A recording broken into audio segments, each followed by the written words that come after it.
Hello student, success coaching classes में आपका स्वागत है। तो आज हम लोग डिस्कस करने वाले हैं रेलवे एग्जाम का ग्रुप डी का जो साइंस का पेपर है उसमें प्रीवियस ईयर क्वेश्चन आधारित हम लोग आज मोस्ट इंपॉर्टेंट क्वेश्चन इस वीडियो में डिस्कस करने वाले हैं जो आपका एग्जाम के लिए बहुत ही ज़्यादा इंपॉर्टेंट होने वाला है। तो हम लोग देखिए जो भी डिस्कस करेंगे प्रीवियस ईयर क्वेश्चन के आधारित पर डिस्कस करेंगे जो आपका ग्रुप डी एग्जाम में पूछा गया सवाल है। ठीक है, तो चलिए हम लोग वीडियो को स्टार्ट करते हैं।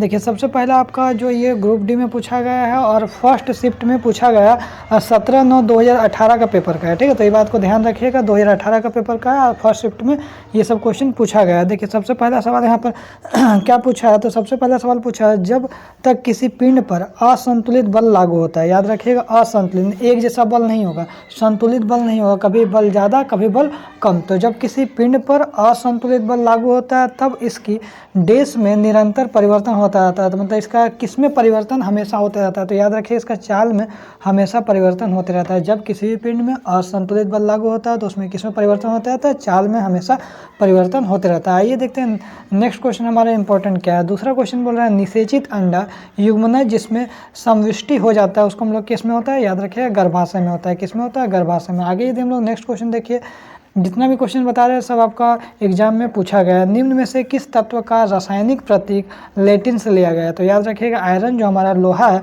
उसका जो आपको हम लोग लैटिन नाम से लिया गया। तो याद रखिएगा एग्जाम के लिए इंपॉर्टेंट है, रासायनिक प्रतीक जो हमारा आयरन है उसका किससे लिया गया, लैटिन से लिया गया। आगे यदि हम लोग देखते हैं नेक्स्ट क्वेश्चन क्या बोल रहा है, यदि किसी वस्तु पर कार्य करने वाले गुरुत्वाकर्षण बल, याद रखिएगा किसी वस्तु पर कार्य करने वाले गुरुत्व बल को डेश के रूप में जाना जाता है। तो किसको जाना जाता है, याद रखिएगा गुरुत्व बल को हम लोग भार के रूप में भी जाना जाता है। किस में जाना जाता है, भार के रूप में भी जाना जाता है। आगे देखते हैं, जब कोई वस्तु वृत्त पथ पर, मान लीजिए कोई वस्तु वृत्त पथ पर गति करता है तो घूर्णन करती है, तो जो यहाँ पर देखिए क्या है, केंद्र है। ठीक है ना, तो क्या बोल रहा है, जब कोई वस्तु वृत्त पथ पर गति गोल गोल गोल गोल घूम रहा है, गति कर रहा है, तो उसका घूर्णन करती हुई वस्तु के केंद्र की ओर कौन सा बल लगता है, तो याद रखिएगा अभिकेंद्र बल लगता है। क्या होता है, अभिकेंद्र बल लगता है। तो याद रखिएगा एग्जाम के लिए बहुत ही ज़्यादा इंपॉर्टेंट सवाल है। आगे देखते हैं क्वेश्चन नेक्स्ट सवाल क्या बोल रहा है, धातु ऑक्साइड और हाइड्रोजन का निर्माण, क्या बोल रहा है, धातु ऑक्साइड और हाइड्रोजन का निर्माण करने के लिए कौन सी धातु वाष्प के साथ साथ अभिक्रिया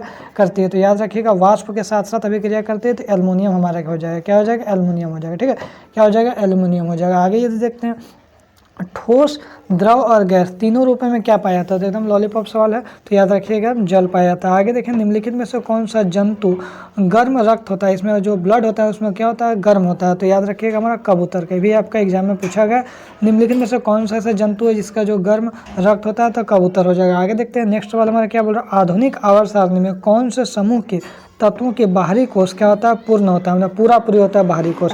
तो याद रखिए 18वें जो समूह होता है उसमें क्या होता है, पूरी तरह से पूरा पूरी होता है। तो याद रखिए एग्जाम के लिए इंपॉर्टेंट है, आधुनिक आवर्त सारणी में कौन सा समूह कौन सा ग्रुप के तत्वों के बाहरी कोष पूर्ण होता है, तो याद रखिएगा 18वें समूह। आगे यदि हम लोग देखते हैं पृथ्वी का द्रव्यमान लगभग कितना होता है, एकदम वेरी वेरी इंपॉर्टेंट सवाल है एग्जाम के लिए। तो पृथ्वी का द्रव्यमान लगभग कितना होता है, तो याद रखिएगा 6 × 10⁻24 किलोग्राम। ठीक है, 6 × 10⁻24 किलोग्राम। आगे देखिए निम्नलिखित में से कौन सा जानवर पराध्वनि उत्पन्न कर सकता है, तो याद रखिएगा पोरपोइसेम, क्या हो जाएगा, पोरपोइसेम हो जाएगा, इसका राइट आंसर हो जाएगा। आगे यदि हम लोग देखते हैं बोल रहा है किस माध्यम में ध्वनि की गति सबसे ज़्यादा करता है। देखिए आपका माध्यम क्या है, ठोस हो जाएगा, द्रव हो जाएगा, गैस हो जाएगा। तो बोलो कौन सा माध्यम कौन सा मीडियम में ध्वनि जो है साउंड की जो गति सबसे ज़्यादा होता है, तो याद रखिएगा ठोस में होता है। अगर आपका एग्जाम में पूछ दीजिए किसी माध्यम में कौन सा माध्यम में ध्वनि की गति सबसे कम होती है, तो याद रखिएगा हमारा गैस में हो जाएगा। आगे यदि हम लोग देखते हैं एक सुचालक का प्रतिरोध निम्न में से किस कारक पर निर्भर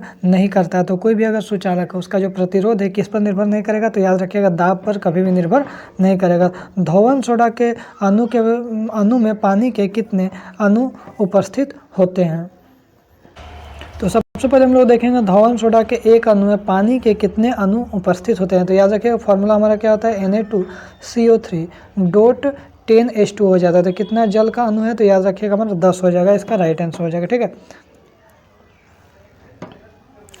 उसके बाद इसी तरह से आपको मोस्ट इंपॉर्टेंट जो वीडियो इसी चैनल पर आपको मिलता रहेगा। तो यदि चैनल में पहली बार आया तो चैनल को सब्सक्राइब जरूर कर ले। फिर हम लोग मिलते हैं नेक्स्ट वीडियो में। Thank you so much.